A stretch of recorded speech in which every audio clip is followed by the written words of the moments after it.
So in today's video, I want to cover the purpose of creative tracking.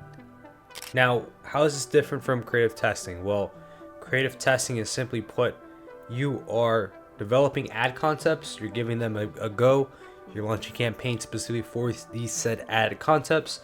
The theory is you're going to have a selected number of winning ads that are generating first order profit on the front end. And now what you want to do is you want to increase your chances of developing winners. You have a proof of concept.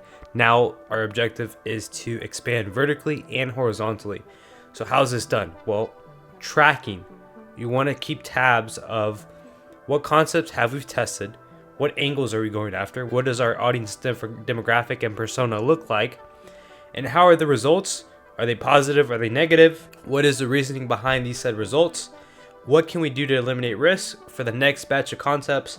How can we improve overall from static to GIF to UGC?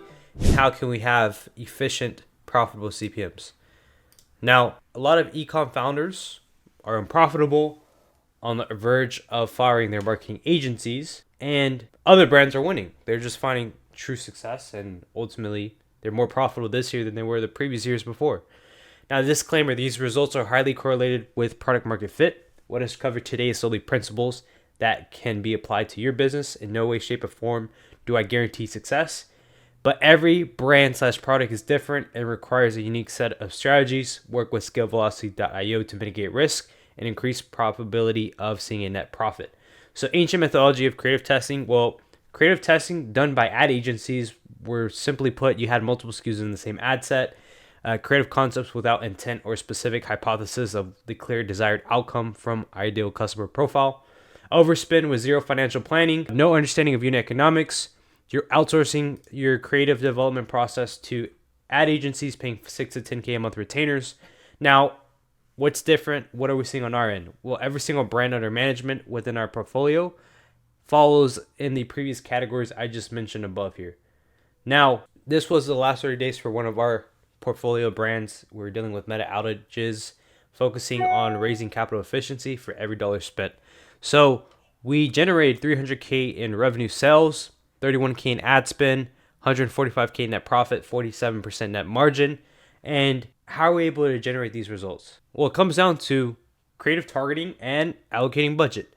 Majority of ad accounts in 2024 have shifted towards going fully broad targeting. How do I know this? Because I'm auditing ad accounts every single week. And Advantage Plus has been following the same dynamic. They're going fully broad as well, incorporating no interest targeting at the ad set level. Broad targeting equals cheaper CPMs. To be efficient as possible with every dollar spent, we must shift our focus to variables controlling first impressions, which is your ad creatives.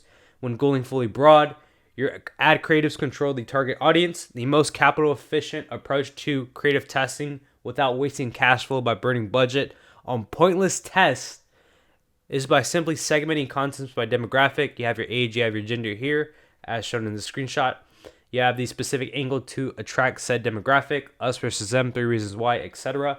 And we have the specific tactic persona. Are these individuals athletes, parents, etc.? Now, what are the pros with this approach? Expansion horizontally to reach new ideal customer profiles. Winners can be picked apart faster and more effectively. And as covered before, there's a faster timeline because we start off with statics, then build into GIFs, then build into UGC. So we can test more concepts, get through that phase faster with the same amount of ad spend, and we can be more efficient with what is a winner, what is a loser, and then we have the systems to build up vertically on a previous winning concept and expand horizontally where we're testing new demographics. So then we can always scale ad spend faster and more effectively than traditional A/B models of what agencies follow where they just increase spend. They're not testing other variables. So we do 2 things at once effectively. Now this is the naming convention. You have your number of batch, you have your demographic, angle, media type, tactic, description. And then the reason why 95% of DTC brands struggle to become first order profit, especially with Meta, it's not a question of are there better alternatives to Meta, but the platform is dynamic, it's changing. How can we leverage AI tech to our advantage, right? So this is a quote from David Ogilvy. He said, what really decides consumers to buy or not to buy is the content of your advertising, not its form. So we want to make sure we maximize each efficiency variable possible on Meta, and we want to reallocate ad spend to creatives, landing pages, offers. We want to maximize entropy here on Meta before trying to find a new channel like YouTube, a new channel like TikTok. It just doesn't make sense logically. So we want to organize our hypothesis, go about testing, following statics, then GIFs, then UGC. Once we've segmented our test, we figure out what works, keep tabs of it, keep track of it in a sheet. So then when it comes to brainstorming new ideas, we're not only creating the same concepts again, but we're expanding horizontally as far as the funnel and ideal customer profile. So if you want direct access to the creative testing template, you can click the link below.